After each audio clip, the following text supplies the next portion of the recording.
자, 제가 아까 공유해드린 그 까만 바탕에 하얀 글씨로 되어 있는 내용 있죠? 그거 한번 같이 나누어 보고 싶어서 공유해 드렸습니다. 제목은 코로나가 교회에게 가르쳐준 10계명입니다. 이건 뭐 특별한 게 아니고요. 한국에 계신 선배 목사님이 SNS에 공유한 내용을 제가 의미가 있다 생각해서, 그리고 오늘 말씀과 연결이 되는 것 같아서 함께 나누려고 공유해 드렸습니다. 다 찾아서 보고 계시죠? 그렇게 하면 유튜브 소리가 안 나나요? 어쨌든 볼 수 있는 대로 보시길 바라고요. 자, 한번 보겠습니다. 첫 번째, 모이면 죽고 흩어지면 산다. 이제 코로나 상황에 모여서 예배하는 것은 안 좋은 일이고, 우리가 흩어지는 것은 사는 길이 된다. 그리고 이웃들을 보호할 수 있는 길이 된다. 그런 얘기죠. 두 번째, 침 튀기며 통성기도하면 감염률이 높아진다. 예전 같으면 통성기도를 했을 때 은혜가 높아졌겠지만, 지금 상황에서는 침 튀기며 통성기도하는 것이 감염률을 높이는 그런 위험한 일이다. 상황에 따라서 달라지는 그런 얘기죠. 지금 상황은 그렇다. 세 번째, 하나님은 건물 안에만 계시지 않고 무소부재하시다. 하나님은 건물 안에만 계신 분, 예배당 안에만 계신 분이 아니라 어디에나 계신 분이니 우리가 어디에서나 예배할 수 있다. 무소부재라는 말을 많이 쓰는데요. 한자 말이에요. 아주 단순한 한자입니다. 무소, 없어요. 없는 곳이 부재한 곳이 없다. 무소부재. 그러니까 안 계신 곳이 없다. 어디에나 계시다. 그런 말씀입니다. 그 다음 4번. 바이러스는 교리와 신학 예전으로 가둘 수 없다. 바이러스는 사람들의 생각이나 신념이나 믿음으로 막을 수 있는 게 아니에요. 바이러스를 막는 것은 방역 지침을 따르고 예방하는, 그리고 백신을 맞고 그러는 방법뿐입니다. 다섯 번째, 내 이웃에게 바이러스를 옮기지 마라. 11조의 항목을 이렇게 표현을 10계명의 내용을 이렇게 표현을 하신 것 같아요. 여섯 번째, 유튜브로 설교해도 교인들이나 듣지 교회 밖 사람들은 관심 없다. 인터넷을 통해서, 유튜브 혹은 SNS를 통해서 말씀을 전하는 것들을 전도에 활용할 수 있다, 이런 생각들을 예전에 했었는데, 실제로 모든 교회들이 비대면 예배를 통해서 하다 보니까 실제로는 예배하는 사람들이 똑같이 예배하더라. 세상을 향해서 설교라는 것이, 말씀을 전한다는 것이 그 형태를 바꾸지 않으면 전해지지 않는다 하는 걸 깨달을 수 있었던 얘기 같아요. 일곱 번째, 목사들은 자기 교인들 교회 떠나지 않는 것에만 관심이 있다. 저는 물어봤습니다. 저에게. 나도 그런가? 무슨 말인지 어떤 마음인지 이해는 충분히 됐고요. 그러나 그것보다 더 중요하다는 것이 있다는 것을 저는 생각을 하고 있습니다. 여덟 번째, 개신교 거듭나지 않으면 죽는다. 이런 표현들은 사실 코로나 상황 이전에도 많이 얘기했던 표현이에요. 교회가 새로워지지 않으면 사라질 것이다. 그런 얘기들을 많이 했거든요. 근데 이 코로나 바이러스 상황이 그 상황을 하루아침에 그냥 앞당겨 버린 것 같아요. 그런데 개신교라고 꼭 집어서 얘기하는 이유는 지금 한국의 상황들을 볼 때에 유독 기독교 안에서 개신교만 대면 예배를 굉장히 고집하고, 그걸 통해서 무리를 일으키기도 하고, 또 그 부분에 집중이 돼 있다 보니 그것을 못했을 때에 문제가 많이 생기는 것을 보게 되거든요. 그런 반성의 이야기라고 생각을 합니다. 아홉 번째, 코이노니아 그리고 디아코니아의 가능성이 새롭게 열렸다. 코이노니아는 교제입니다. 사귀고 친교하는 거 얘기하는 거예요. 주님 안에서 만나고 사귀고 친교하고 교제하는 거. 우리가 교회 안에서 예배를 통해서 대면 예배로 모일 때는 교회 안에 예배드리러 모이는 성도들과만 교제를 했죠. 근데 비대면 예배의 상황이 되고 나니 그게 조금 더 확장이 되고 새로운 가능성들을 발견하게 된다는 얘기고요. 디아코니아, 봉사의 가능성이 새롭게 열렸다. 그렇죠? 교회가 사회를 향해서 봉사할 수 있었던 일들이 가능성이 굉장히 적어졌었거든요. 왜냐하면 정부와 사회의 모든 기관들이 예전보다 훨씬 발전을 해서 교회가 감당해왔던 것을 훨씬 더 잘하고 있었기 때문이에요. 근데 위기 상황을 만나니까 교회가 해야 될 일들, 봉사해야 될 일들을 더 발견할 수 있다. 그런 얘기 같아요. 10번째, 코로나 앞에 작은 교회와 큰 교회의 차이가 별로 없다.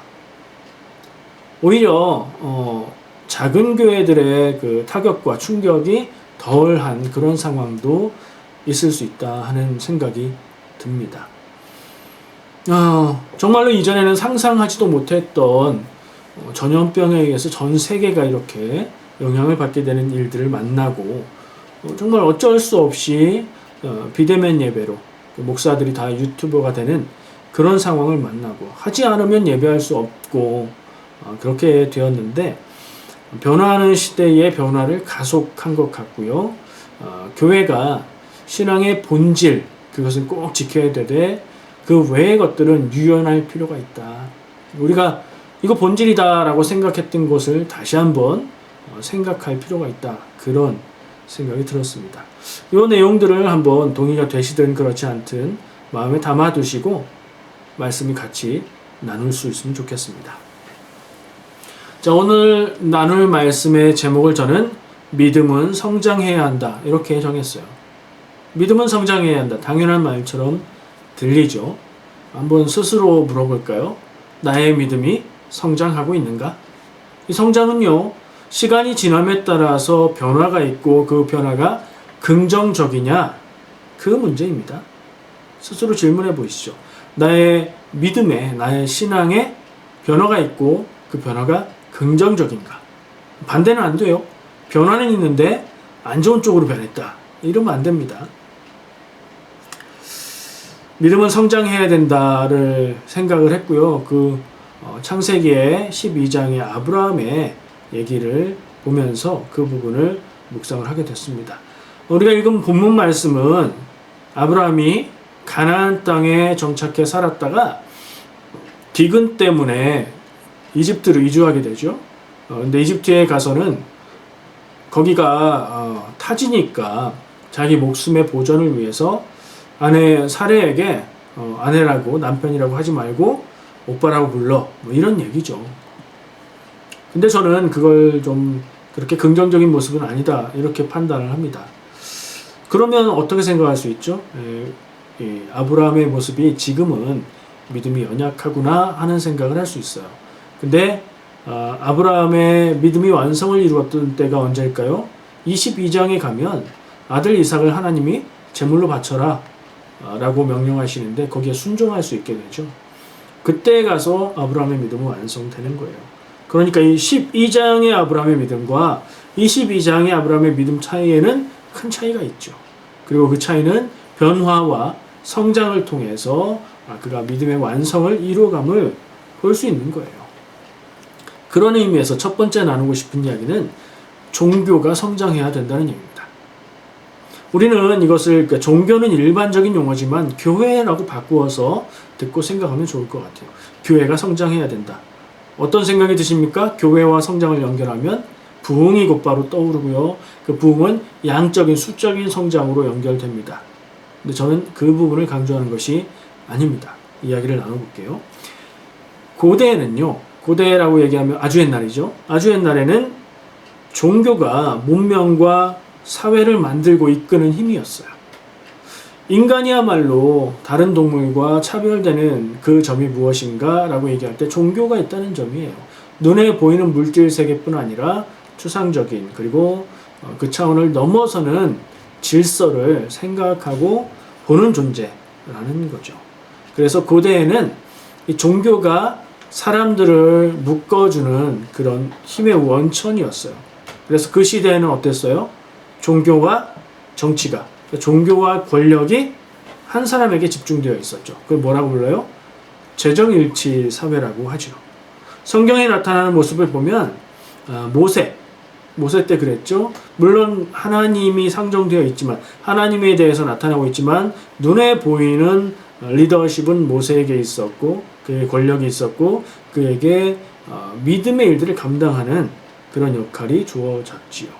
그리고 여호수아 시대 그리고 사사 시대까지 이어서 왕이 없었던 이스라엘의 왕이 없었던 시대는 이런 형태, 고대의 종교가 문명과 사회를 만들고 이끄는 힘이었던 시대라고 볼 수 있을 것 같아요. 시간이 지나면 어떻게 돼요? 성경에 의해서도 이게 변화가 나타나죠. 사람들이 왕을 세워달라고 요구합니다. 그래서 왕이 생겨납니다. 근데 하나님의 말씀을 듣고 하나님의 말씀을 전하는 사람은 또 따로 있죠. 종교와 이 권력이 분리되는 시대가 오게 돼요. 어느 사회나 사회가 변화됨에 따라서 성장함에 따라서 이런 변화가 나타나는데 종교와 권력이 하나였다가 종교와 권력이 분리되기 시작하죠. 이 단계에서는 아직도 이 종교는 사회를 통합하는 가장 큰 힘으로 작용을 합니다. 그래서 사람들은 여전히 절대적인 믿음을 가지고 있고 종교는 절대적인 믿음을 요구하고 영적인 리더가 세속적인 리더의 우위에 있는 그런 상태죠. 왕정 시대가 되어서 이스라엘의 왕이 세워졌지만 하나님의 말씀을 전했던 예언자들이 그들에게 조언하고 하나님의 뜻을 전하죠. 그런 시대를 생각할 수 있어요. 그러다가 변화되면서 또 어떻게 됩니까? 세상이 변하면서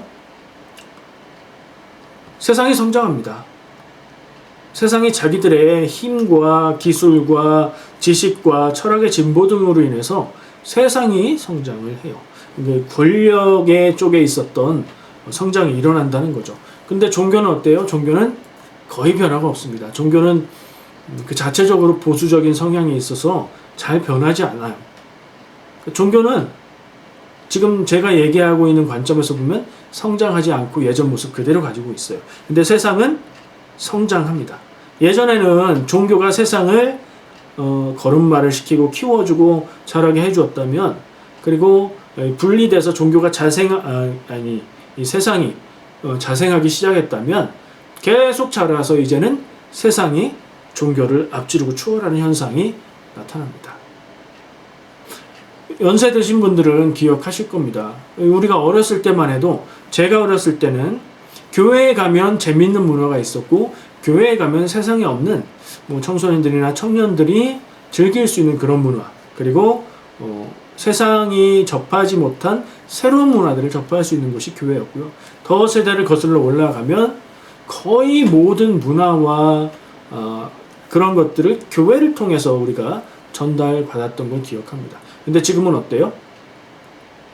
세상 재미없는 것이 교회가 되어버렸고요. 어떤 의미 있고 재미 이상의 뭔가를 배우거나 할 수 있는 그런 장소도 못 되는 그런 모임이 되어버렸습니다. 왜 그런가 생각해보면요, 세상은 성장하고 발전하고 발달하는데 교회는 그 자리에 머물러 있었기 때문이라고 생각해요. 그게 모든 것은 아니겠지만 그런 부분이 있다는 거죠. 예전에는 교회가 세상의 문화와 복지와 심지어는 경제까지도 교회가 선도하고 이끌었던 것을 기억하지요. 지금은 어떻습니까? 경제는 당연히 넘어갔고요. 문화도 세상이 더 좋은 긍정적인 문화들을 갖고 있는 것 같은 생각이 들고요. 복지. 한국에서는 아직도 이 복지 부분이 교회를 통해서 많이 운영이 되는 걸 볼 수 있는데 영세하고 그런 모습을 벗어나긴 어려워요. 그러나 한국의 정부 주도의 복지가 많이 성장을 해서 교회가 할 일이 많이 줄었어요. 근데 지금 사회가, 전 세계가 위기 상황을 맞고 나니까 공백이 또 생겨서 교회가 감당할 부분들이 보이기 시작하는 거죠. 어쨌든 흐름상으로 볼 때 종교가 세상을 만들어내고 이끌어내고 힘이 되어졌었는데 분리되고 나서 종교는 변하지 않았고 세상은 변화되면서 이 격차가 생기기 시작해요.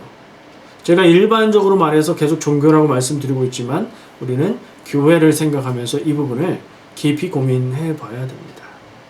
이제는 세상이 교회를 걱정하고 그러는 시대가 된 것 같아요. 자, 그러나 이 씁쓸한 현실을 우리가 직시하고 바라보고 생각을 깊게 해볼 때 이제는 우리가 세상에 해줄 게 없구나 라는 생각을 가질 것이 아니라 종교가, 교회가 그동안에 세상이 하지 못하는 부분들을 채워줬지만 그 부분들을 이제는 안 해도 되게 된다면 교회는 이제는 하나님의 진리와 그 진리의 가치를 나누는 교회, 종교의 본질에 집중할 수 있는 시대가 되었다라고 얘기할 수 있을 겁니다. 그런 생각에 동의하는 분들이 많이 있고요. 저 역시 그렇게 생각합니다. 그래서 교회의 본질은 무엇일까? 교회가 해야 될 일은 무엇일까? 목회에 있어서 가장 중점을 둬야 될 것은 무엇인가? 이게 고민이 되었고 그런 일들을 많이 생각하고 있습니다. 자, 이번에는 다시 성경으로 돌아가서 아브라함의 성장에 대해서 얘기를 해볼게요. 오늘 읽은 본문 말씀은 창세기 몇 장이었죠? 창세기 12장입니다. 창세기 12장은 그 숫자를 우리가 기억해 놓을 필요가 있는데 바로 하나님께서 아브라함을 부르시는 장이에요. 그러니까 그 앞에는 아브라함이 등장하지 않습니다. 창세기 12장에 하나님이 본토 친척 아비집을 떠나서 내가 지시할 곳으로 가라 라고 부르신 바로 그 장이에요. 그 말씀에 순종해서 아브라함은 가나안 땅으로 갔어요. 근데 이어지는 내용을 보면 뭐라고 하냐면요. 가나안 땅에서 점점 남쪽으로 내려갔다. 가나안 땅, 그러니까 지금의 이스라엘 땅에서 점점 남쪽으로 내려가면 뭐가 있죠? 아프리카 대륙과 연결되는 그 지점, 그리고 그것은 이집트로 가는 길목이 됐죠. 그리고 점점 내려가고 있을 그때에 보통은 남쪽으로 왜 갔을까라는 질문에 그 지역 원주민들의 텃세 때문에 계속 밀려 내려간 것이 아닐까라는 그 짐작을 합니다. 성경에 있는 것은 아니지만 어쨌든 그렇게 이사를 가고 있는데 그 지역에, 가나안 지역에 기근이 닥칩니다. 그래서 먹을 것이 없는 상황이 돼서 이 아브라함과 가족들은 이집트를 향하게 돼요. 그 당시에 그 지역에서 가장 풍요롭고 가장 강한 국력을 갖고 있었던 제국을 향해서 가는 거죠. 살 길을 찾아 이집트로 가는 겁니다. 하나님이 아브라함에게 가라고 한 곳, 그곳은 가나안 땅이었는데 아브라함은 그곳을 슬금슬금 벗어나다가 이집트로 가는 거죠. 그리고 어떤 이야기가 나오는가? 오늘 본문 말씀으로 읽었던 이야기. 이집트를 향해 가면서 아내 사라에게 내가 당신을 볼 때 당신은 굉장히 미인이고 예쁘고 그래요. 그래서 이집트 사람들이 당신을 보면 남편인 나를 죽이고 우리 재산을 뺏고 당신도 빼앗아 갈 것 같아요. 그게 두려워요. 그러니 남편이라고 하지 말고 오빠라고 합시다. 당신은 내 여동생, 그렇게 합시다. 이렇게 얘기를 하죠. 이게 성경의 보충 설명을 하면서 그게 거짓은 아니다라는 얘기가 나중에 나오는데 거짓은 아닐지라도 거짓말은 아닐지라도 말해야 되는 것을 말하지 않은 거죠. 거짓이라고 저는 생각을 합니다. 아내를 동생이라고 하는 건 아내 아니라고 거짓말하는 거잖아요. 그래서 파라오가 하나님의 그 재앙을 입었다고 얘기하는데 이 사레가 아브라함의 아내인 것을 알게 됩니다. 그리고선 아브라함을 부릅니다. 불러서 아브라함을 혼내요. 아브라함을 책망합니다. 어찌하여 이렇게 거짓말을 해서 나에게 재앙이 닥치겠느냐 라고 얘기하죠. 저는 이것을 믿는 사람이, 믿음의 사람이 믿지 않는 사람에게 부끄러움을 당하는 모습이라고 생각합니다. 아브라함의 성장이라고 얘기를 하고 있는데 성장하려면 성장하지 못한 상태를 확인해야 되겠죠. 자, 자기의 안위를 위해서 하나님이 주신 땅을 벗어나는 모습도 믿음이 부족한 모습 같고요. 하나님이 약속으로 주신 땅을 벗어난 곳에서의 생명과 재산을 유지하기 위해서 자기는 지혜라고 생각하는 인간적인 그런 수단을 동원하는 것, 그건 역시 믿음 없는 부분이라고 생각을 합니다. 아브라함의 창세기 12장에 나타난 부족함은 이 두 가지인데 그 두 가지를 한 가지로 묶으면 믿음 없음이라고 말할 수 있다는 거죠. 하나님이 고향을 떠나서 내가 가라고 하는 곳으로 가라라는 말씀을 들었을 때에 그것을 선택하고 결단하는 그런 사람이었습니다. 그러나 삶의 자세에 있어서는 아직도 하나님의 뜻 안에 온전히 있지 못한, 뭐라고 얘기할 수 있을까요? 초보의 단계에 있었던 겁니다. 초신자라고 얘기하면 이상한가요? 아브라함이 초신자라니.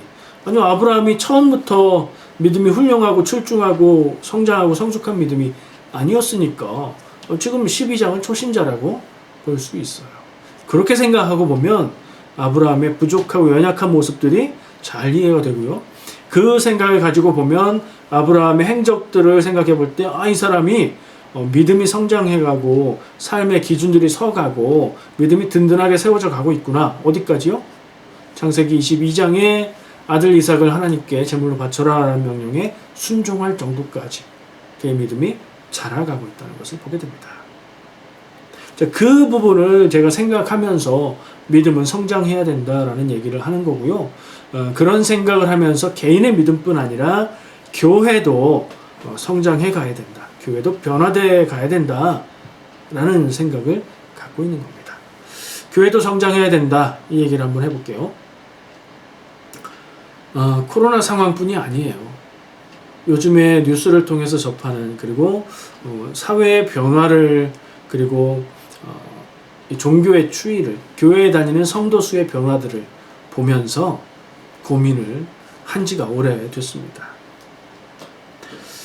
교회는 무엇이고, 교회는 무엇을 해야 하며, 목회는 어디에 집중을 해야 되는가? 이 질문이 늘 제 가슴 가운데 있습니다. 제 답은, 지금 잠정적인 저의 답은 이겁니다.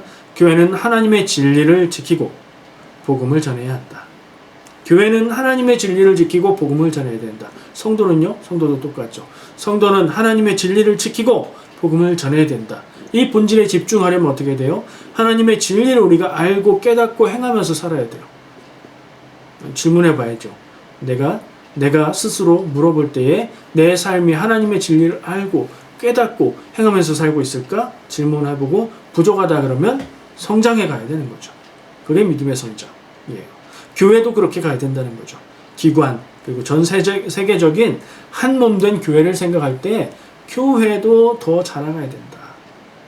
세상이 이미 교회를 앞질러서 앞으로 달려가고 있는 만큼 교회도 성장해서 세상을 향해서 아직도 하나님의 뜻은 의미가 있고 영원히 의미가 있고 교회가 세상에게 나아갈 방향과 가치를 제시할 수 있어야 된다고 생각합니다.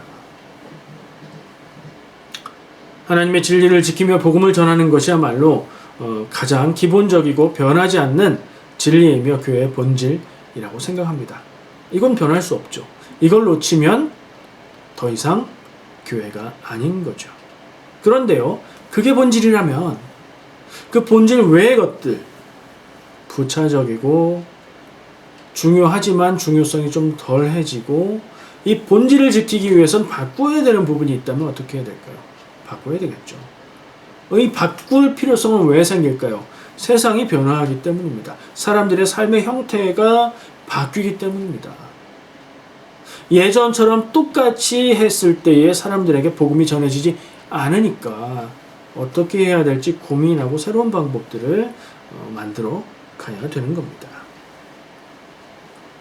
아까 말한 코로나가 가르쳐준 10계명, 그것이 저는 그 요청이라고 생각합니다. 그리고 교회는, 그리고 성도는 그 요청에 응답해야 될 줄 믿습니다. 자, 여러분, 교회라는 이름으로 이야기를 할 때에 교회가 성장해야 된다, 교회가 세상이 뒤처졌다, 교회가 세상에 비전을 제시할 수 있어야 된다 라는 얘기를 하면 쉽게 동의가 되실 겁니다. 교회가 그래야지 생각할 수 있을 겁니다. 그러나 그 변화는 어디에서 일어나야 될까요? 목사님들이 변화돼야지. 맞습니다. 목사님들이 먼저 미래를 바라보고 하나님 주시는 비전 가운데 변화되고 새로운 비전들을 발견하고 세상을 향해 선포할 수 있어야 됩니다. 근데 목회자들만 변한다고 교회가 변할 수 있을까요?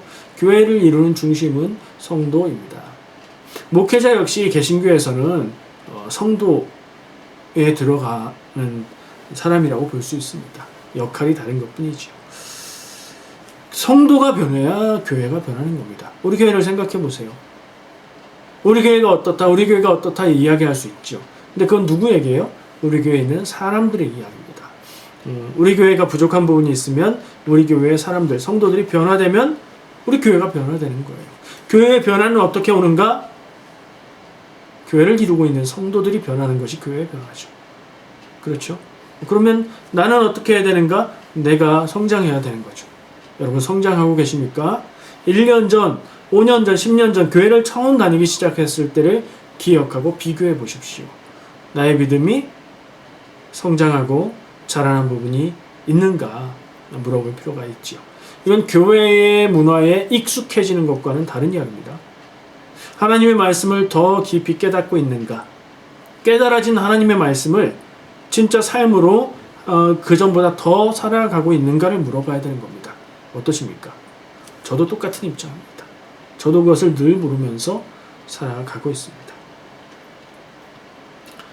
하나님의 부르심에 순종하고 나선 믿음의 조상 아브람, 그가 초신자일 때 이 12장에서 보여주신 부분, 이것은 그의 연약함이었지만 그가 믿음이 자라고 성장할 때 그는 자기에게 100세 때 주신 아들조차도 하나님의 약속, 네 후손들이 하늘의 별과 같이 바다의 모래처럼 많게 해주실 것이다 하는 약속을 믿으면서도 그 아들 이삭을 하나님께 제물로 바칠 수 있는 믿음까지 나아가게 된 겁니다.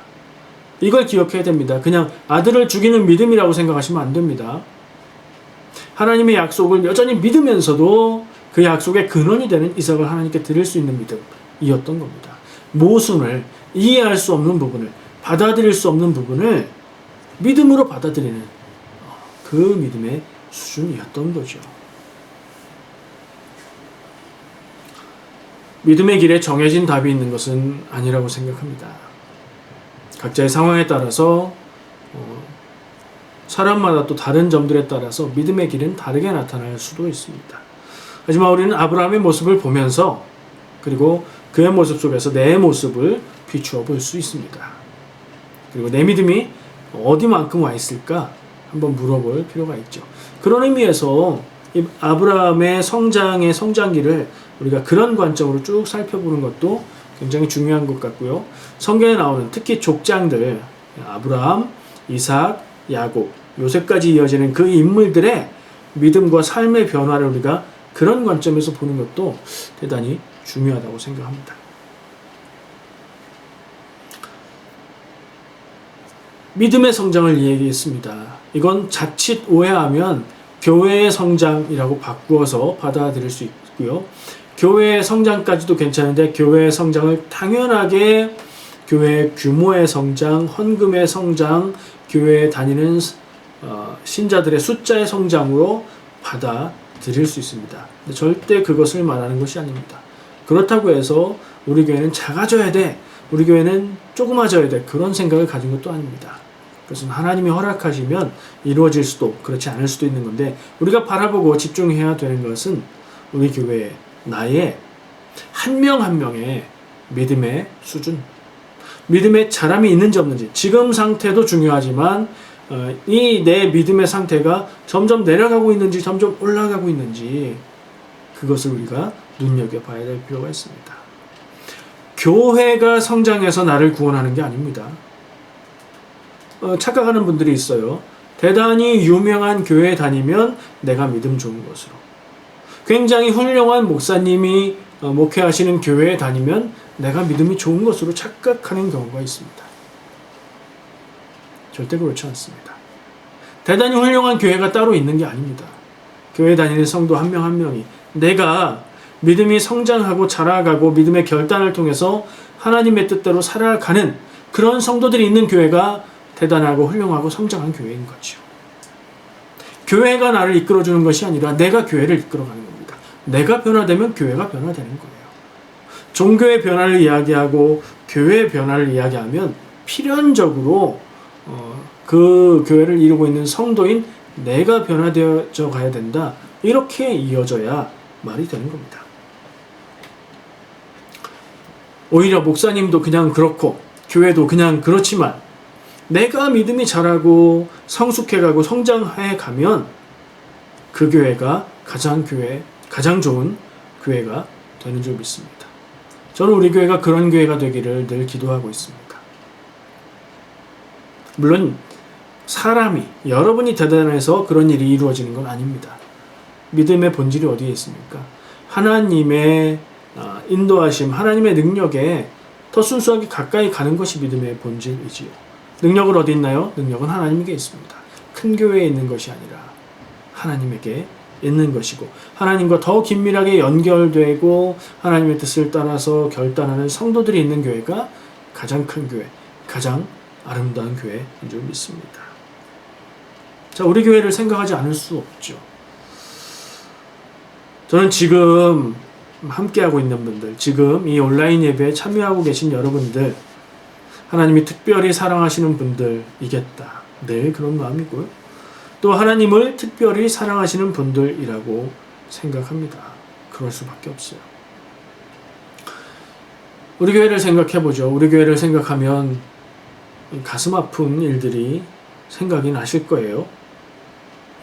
그러면서 여러분들 마음속에 어떤 소원이 있으십니까? 우리 교회가 좀 더 잘 되고 우리 교회에서 신앙생활하는 것이 행복하면 좋겠고, 이런 마음이 들지요. 늘 그걸 기도하지요. 많은 생각이 드실 겁니다. 근데 이렇게 생각하시기 바랍니다. 우리 교회는 나와 분리되어 있는 우리 교회가 어떻게 되는 것이 아니라, 우리 교회는 어디에 달렸냐? 나에게 달렸다. 우리 교회가 나에게 달렸다. 우리 교회가 여러분에게 달렸다고 생각하시기 바랍니다. 우리 교회가 잘 돼서 내가 평안하고 행복하게 되는 게 아니라, 내가 믿음이 성장하고 성숙하고 그렇게 되는 만큼 우리 교회는 든든히 서가는 것이고, 자라가는 것이고, 성장하는 교회, 세상을 향해서 나아갈 길을 제시해 줄 수 있는 교회가 되게 될 줄 믿습니다. 교회는요, 영적인 가족이라고 얘기하지요. 이 믿음의 여정, 아브라함처럼 연약한 믿음이 담대한 믿음으로, 완성되는 믿음으로 나아가는 그 여정을 함께하는 것이 교회입니다. 어려울 때 돕고 마음을 다독여주고 권면해주는 것, 그것도 우리가 나눌 일이지만, 믿음의 성장, 믿음의 자람에 초점을 두고 그것을 위해서 기도하며 그것을 위해서 서로 격려하고 그 고백들을 나누는 것이 교회 공동체의 기본적이고 본질적인 교제라고 생각합니다. 우리 함께 가는 그 믿음의 여정에서 모두 다 승리하시기를 축복합니다. 기도하겠습니다. 사랑과 은혜의 주님, 참 감사합니다. 오늘 우리가 예배하고 말씀을 나누었습니다. 아브라함의 모습을 보았습니다. 창세기 12장 하나님이 부르셨던 그 장에서는 아직도 연약한 믿음의 모습을 볼 수 있으나, 그가 삶의 질고를 통하여서 삶을 인도하시는 하나님의 역사하심을 깨닫고 하나님의 뜻을 따르고 순종할 수 있는 믿음에 이른 것을 바라봅니다. 우리에게도 그런 변화가 있게 하여 주시옵소서. 믿음의 일은 믿음의 일이고, 내 삶의 일은 내 삶의 일인 것이 아니라 내 삶의 모든 일이 하나님이 나에게 주신 일이며, 그 가운데 우리가 믿음의 결단을 하며 나아갈 때에 하나님께서 능력이 되어주시고 함께 하심을 믿고, 또 그것을 늘 경험하는 우리가 되게 주여 인도하여 주시옵소서. 예수님의 이름으로 기도합니다. 아멘.